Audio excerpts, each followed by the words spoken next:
말씀드렸습니다. 갈멜산에서 하나님 기도해서 불이 임하게 하고 불이 임함과 동시에 하나님은 어떤 분인지 알게 되고 또 마음이 변하게 되고 또 선한 목자의 음성만 분별할 줄 아는 그 세 가지 기도를 드렸던 자가 엘리야입니다. 선지자의 대표 엘리야입니다. 그래서 예수님께서 변화산에서 구약의 인물, 대표적인 인물 두 사람을 만났고 한 사람은 모세고 한 사람은 엘리야입니다. 엘리야의 마지막도 정말 특별합니다. 불병거 불말을 타고 올라가는데요. 우리 하나님께서 그렇게 귀하게 데려가시는 그런 선지자가 엘리야입니다. 이 위대한 선지자의 뒤를 이을 사람이 누굴까요? 엘리사입니다. 이름이 너무 비슷하죠? 엘리야, 엘리사. 뜻이 조금 다릅니다. 엘리야는 우리 하나님은 여호와는 하나님입니다.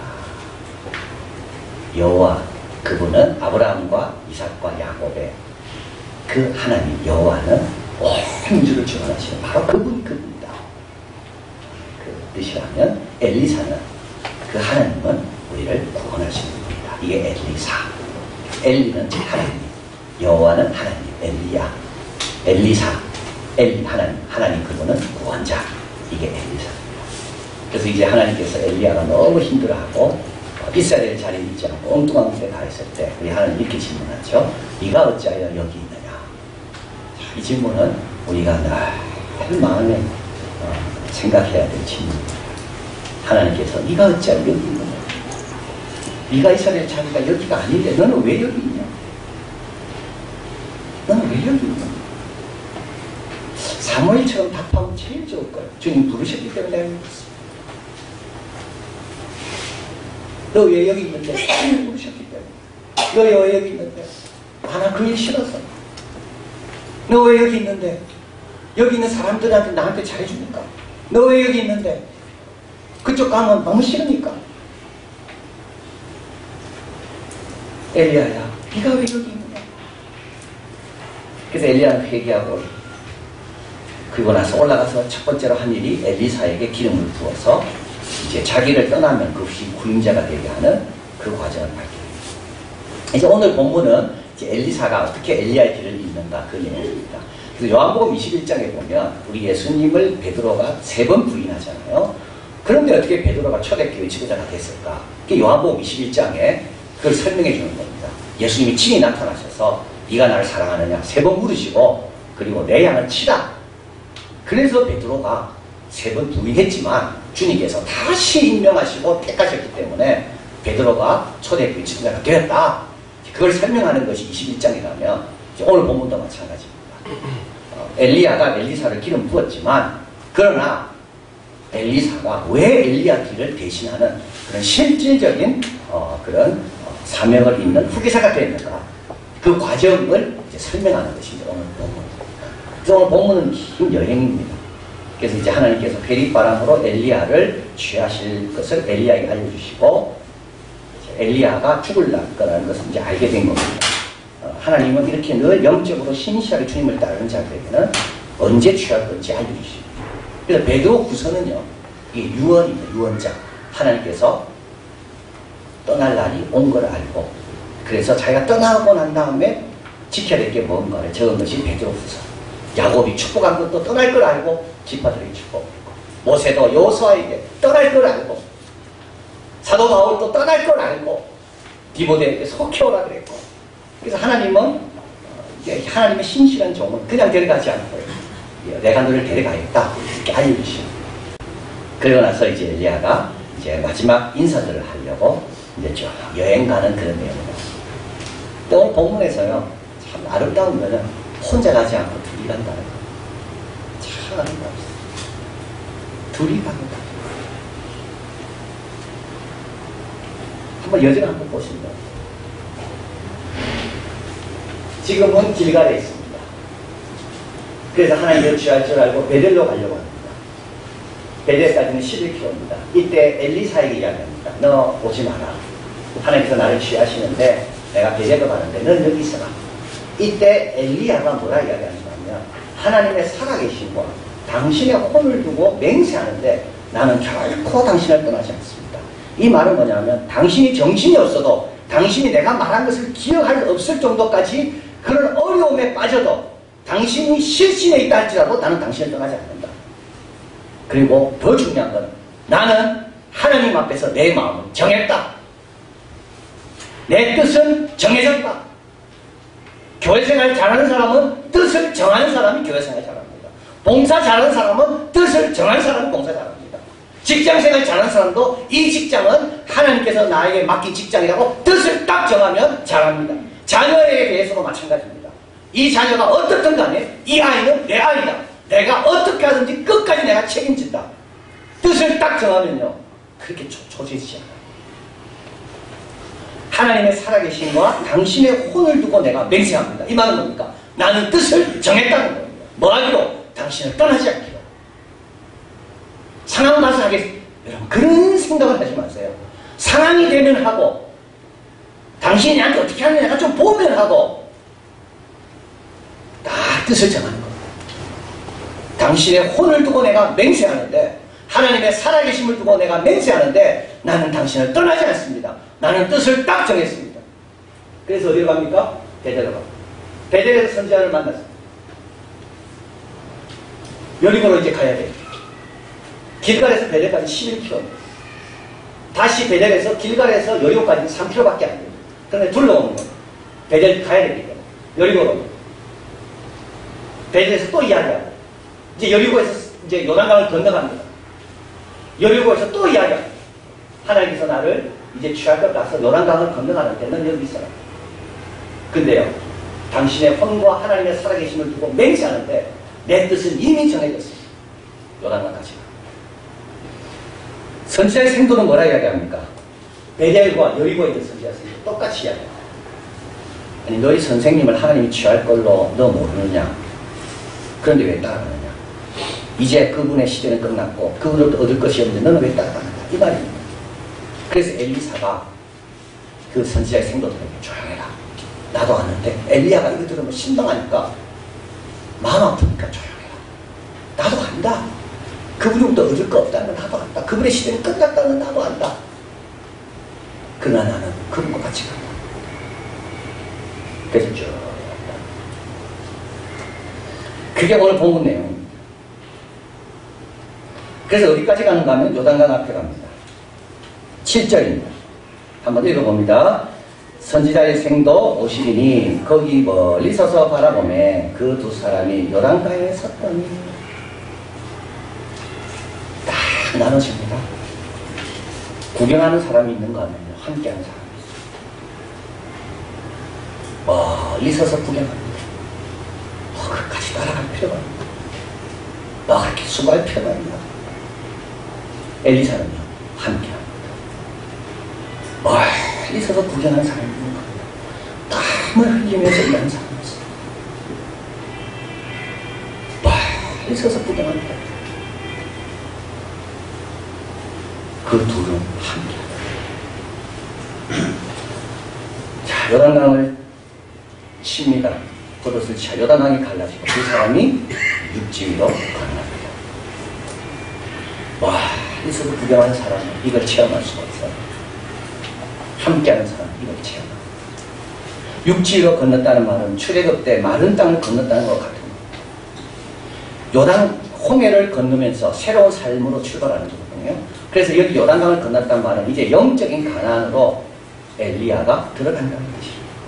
다시 돌아올 때 엘리사는 또 요단강을 가릅니다. 이 말은 뭐죠? 이제 엘리사의 시대가 됐다. 새로운 시대가 열렸다는 거예요. 엘리야가 묻습니다. 요단강까지 가서 처음에 묻지 않습니다. 끝에 묻습니다. 자기는 줄 게 없지만 엘리사가 너무 고맙기 때문에 내가 기도해서 하나님께 구하려고 내가 너에게 무엇을 줬고 이때 엘리사가 말하지 당신의 영광에 갑절을 주십시오.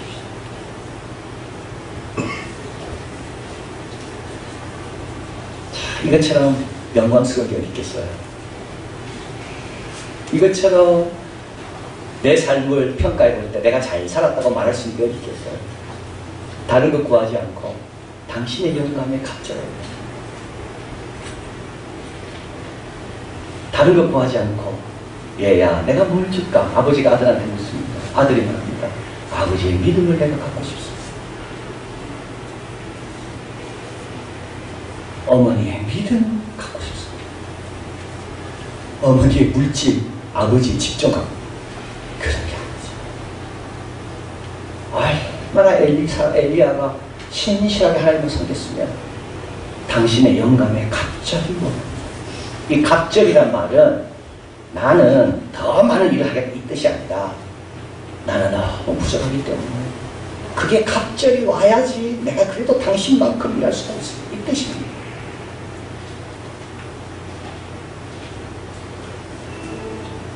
우리 하나님은 우리를 부르시고 택하셨습니다. 하나님께서 엘리야에게 엘리사를 기름 부으라 해서 하나님께서는 이미 엘리사를 후임자로 택했습니다. 그러나 부르심과 택하심은 시작일 뿐이지 부르심과 택하심이 열매 맺으려면 부르심과 택하심을 거울게 해요.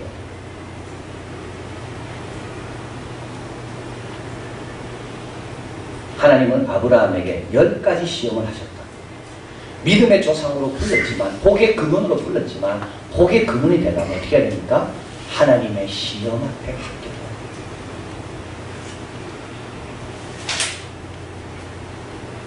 지금 엘리사는 엘리야의 뒤를 이을 사람으로 정해졌습니다.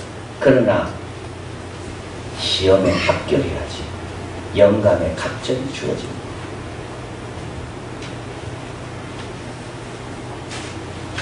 그래서 마지막까지 그 시험을 잘 패스해서 그래서 이제 영감의 갑절을 돌아오면서 요란강을 가고 하나님이 약속한 대로 엘리야에게 임했던 그 영이 엘리사에게 그대로 나타납니다. 하나님 어떤 시험을 하실까요? 오늘 본문에서 3가지입니다. 효율성의 시험입니다. 이건 뭐냐 하면 뭘 할 건지 말할 건지를 결정할 때 내가 이걸 하나를 했을 때 이게 뭐냐를 생각하고 결정할 경우가 많이 있습니다. 내가 이 사람한테 잘하면 이 사람이 나한테 돌려줄 게 뭐가 있는가? 그게 효율성입니다. 아주 필요한 거.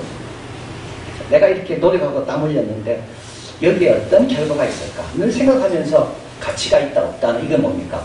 이게 돌아올 게 있냐 없냐에 따라 그 일은 가치가 있냐 없냐를 정하죠. 이게 효율성입니다. 그런데 우리 하나님은 효율성보다는 더 귀한 거야 하나님께서 우리에게 요구하십니다. 충성을 할 거예요. 내가 그 사람한테 얻을 게 있냐를 보고 정하는 게 아니라 내가 그분에게 드릴 게 뭐가 있냐를 보고 정하는 것이 충성입니다. 엘리야로부터 얻을 건 하나도 없어요. 그러나 내가 엘리야를 위해 할 수 있는 건 있어요. 이게 충성이에요. 충성의 시험은 여기서 다 갈라집니다. 얻을 게 있을 때 열심히 하는 건 누구나 할 수 있습니다. 그러나 얻을 것이 없다 할지라도 내가 드릴 것이 뭐가 있는가 보고 하는 사람은요, 그 사람을 가리켜 우리는 충성스럽다. 여기 선지자 오시면 따라하죠. 왜냐하면 엘리야를 어떻게 봤습니까? 엘리야를 자기의 뭘 채우는 대상으로 바뀌었다. 엘리야는요, 내가 그분께 드릴 게 뭐가 있나. 두 번째로 우리 하나님께서 준 이 시험은 이거는 인내의 시험입니다. 여기서 보면 길갈에서 출발해서 어디로 갑니까? 베델로 가고 베델에서 여리고 여리가 요단강 그 다음 어디로 갈까요?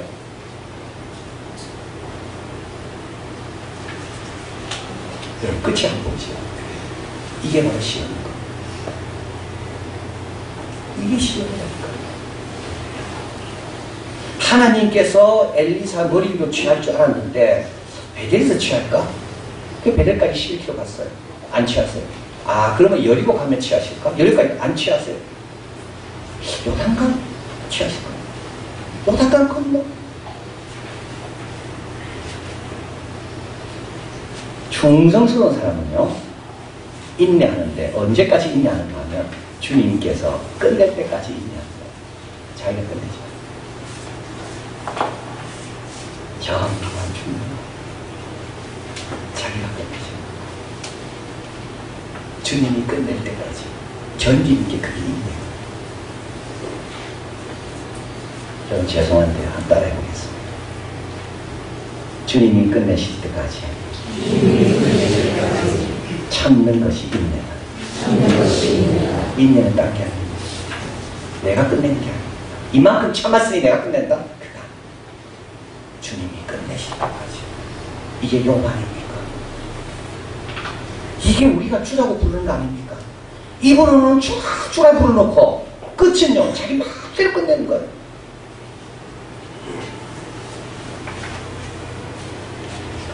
욥기 5장 11절 같이 있습니다. 보라 인내하는 자를 우리가 복되다 하나니 저희가 욥의 인내를 들었고 주께서 주신 결말을 보았거니와 주는 가장 자비하시고 긍휼히 여기시는 자시니라. 우리 주님은 그렇게 고생시키는 분이 아니에요. 가장 자비로우시고 긍휼히 여기시는 분. 그분 다 알아서 끝내주실 거예요. 그때까지죠. 엘리야는 하나님 앞에 죽여달라 그랬거든요. 하나님, 나는 이제 살고 싶지 않습니다. 죽여주십시오. 근데 하나님은 그때 끝내지 않아요. 불변거와 불발로 끝내시는 거예요. 이게 우리 하나님. 그리고 세 번째는 숫자의 시험입니다. 이 50명의 선도들 안 따라갑니다. 선지자의 성도들. 베델에 있는 선지자들 아무도 안 따라갑니다. 여리고에 있는 사람도 아무도 안 따라갑니다. 구경만 하고 있습니다. 여러분, 이 숫자가 우리를 힘들게 합니다. 왜 힘들게 하냐면 숫자가 뭐가 많으면요 내가 좀 안심이 됩니다. 아, 나는 옳은 데 있구나. 숫자가 작으면요 내가 지금 잘못했구나. 우리가 이 숫자의 시험에 너무 빠지기 싫어요. 제가 이번에 부산 가서 이제 그 내교회 연합 집회를 했잖아요. 내 교회는 다 청년들이 10명이 안 됩니다. 자체 순위를 할 수도 없어요. 어떤 청년은 임원 한 명 남아가지고 걔가 그 모임에 와서 막 울고 그래요. 근데 얘들이 10주 동안 3개월 동안 매주 모여서 준비했어요. 기도로 준비하고. 그래서 한 50명 모임. 아이, 뜨겁게 기도하고 산말이지. 우리 하나님은 숫자 보지 않습니다. 우리는 숫자가 중요해. 불안하니까. 많은 데 있으면 옳은 줄 착각하고 적은 데 있으면 내가 틀린 거 아닌가. 숫자의 시험. 가만히 성경에 보면요 이 숫자의 시험을 이긴 사람이 중상하지 숫자에 넘어진 사람이 얼마나 많은지. 예수님 앞에 치료받고 와서 감사하다고 표현한 사람은 10명 중에 9명이 아니라 1명만 왔습니다. 그 1명이 숫자를 봤다면 올 수 없었습니다. 9명은 안 오는데요. 룻이 나오미를 따르잖아요. 혼자 따르는 겁니다.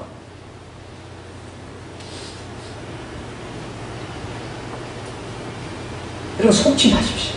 흔들리지도 말고 네가 어찌하여 거기 있느냐 물을 때 여기 숫자가 많아서 여러분 그런 대답은요 그건 믿지 않는 사람도 할 수 있는 대답이에요. 우리 믿는 자의 대답은요 주님이 여기 있으라고 해서 내가 여기 있습니다.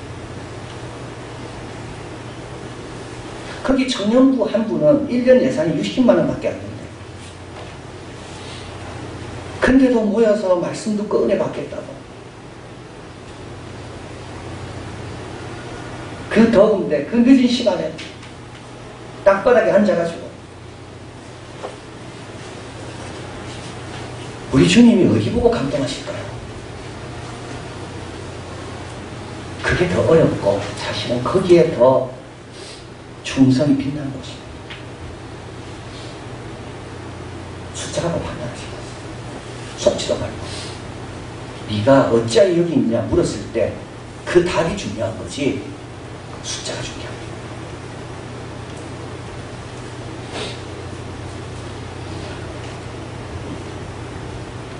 후지와라 신야는 일본 대지진이 있을 때 이것이 일본이 축복이 될 것이라는 논설을 적어서 크게 반향을 일으키고 일본의 희망을 존재합니다.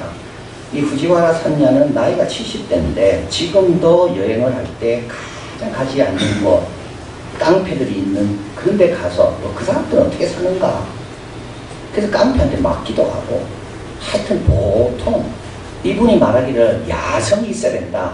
야성은 야망과 다른데 아니 야만과 다르다. 야망이 아니고 야만. 그게 뭐가 야성이냐면 길들여지지 않는 것이 야성이다. 그래서 일본 청년들에게 좀 야성을 가져라. 근데 이분은 붓글씨도 잘 쓰고 또 전시회도 하고 글을 또 얼마나 잘 썼는지. 이분이 겪어야 진짜라는 이제 그런 내용의 인터뷰 내용이 있는데 거기에 보면 자기 형 이야기가 나옵니다. 자기 형과 자기가 고향에 방문했는데 자기 형은 대기업에 들어가서 대기업에 맵이 된 거예요. 그 기업 사람이 된 거예요. 자기는요, 야성을 갖고 글을 쓰면서 자기 하고 싶은 말을 하고 일본 젊은이들에게 일본 용어들을 막 깨우는 그냥 일본의 양심으로 그냥 하는데 자기 동네 옛날 가서 고양이를 봤대요. 도둑고양이죠. 근데 자기는 고양이에 가서 쓰다듬어 주고 먹이도 주고 근데 자기 형은 양복 주머니에 손을 딱 넣고 가만히 거리를 두고 보고 옛날에는 안 그랬다는 겁니다. 형하고 어릴 때 자랄 때 고양이 보면 그렇게 좋아하고 반가워하고 했는데 형이 어떻게 저렇게 됐을까? 그런 말은 시야가 좁아졌다. 시야가 너무 좁아졌다.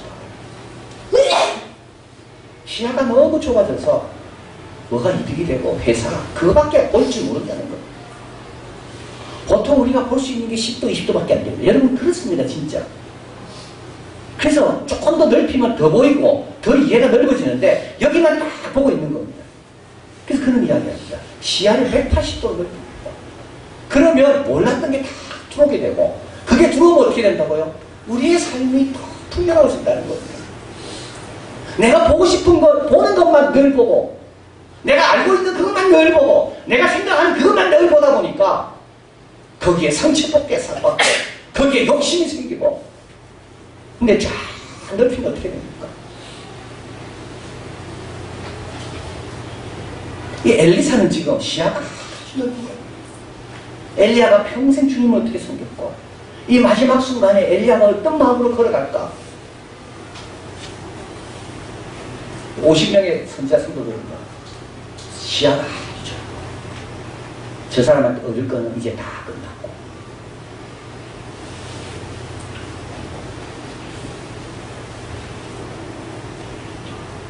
우리 남에서 안전뱅이 된 자가 있습니다. 요한복음 4장에서 3장에 나옵니다. 그래서 유명한 말을 우리가 알게 되죠. 베드로와 요한이 한 말입니다. 은과 금은 내게 없지만 나사렛 예수 이름으로 걸어라.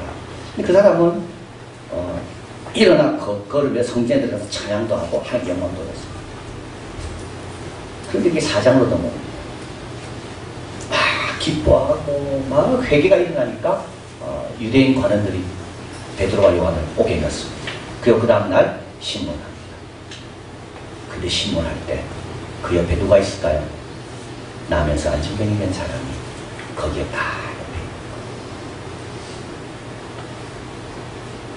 이게 충성 아닙니까? 필요할 때만 달라붙는 게 아니라 내가 도움이 될 것이 뭐가 있는가를 보고 그 옆에 있는 거예요. 내 볼 일 다 끝났다고 가는 게 아니라 다른 사람의 볼 일을 내가 도와주기 위해 그 자리에 있는 거예요. 그래서 이 사람은 베드로가 한 유명한 설교를 듣습니다. 어떤 설교일까요? 천하 인간에게 구원을 얻을 만한 이름을 예수님 위에는 준 적이 없다는 그 설교를 듣습니다. 그리고 4장에 이렇게 나옵니다. 그 사람은 나이가 40세쯤 되었다. 고린도전서 4장 1절 2절 같이 한번 읽어보겠습니다. 사람이 마땅히 우리를 그리스도의 일꾼이요 하나님의 비밀을 맡은 자로 여길지어다. 그리고 맡은 자들에게 구할 것은 충성입니다. 충성은 뭐라고요? 충성은 받는 것보다 드리는 것에 관심이 있는 것이 충성입니다. 충성은 내가 끝내지 않는 것이 충성입니다. 충성은 숫자에 상관없이 있어야 될 자리에 있는 것이 충성.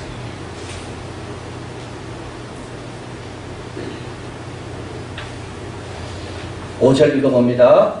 그러므로 때가 이르기 전 곧 주께서 오시기까지 아무것도 판단하지 말라. 그가 어둠에 감추인 것들을 드러내고 마음의 뜻을 나타내시니 그때 각 사람에게 하나님께로부터 칭찬이 있으리라. 지금은 다 안 일어났습니다. 그러나 언제나 주님께서 다 판단하실 겁니다.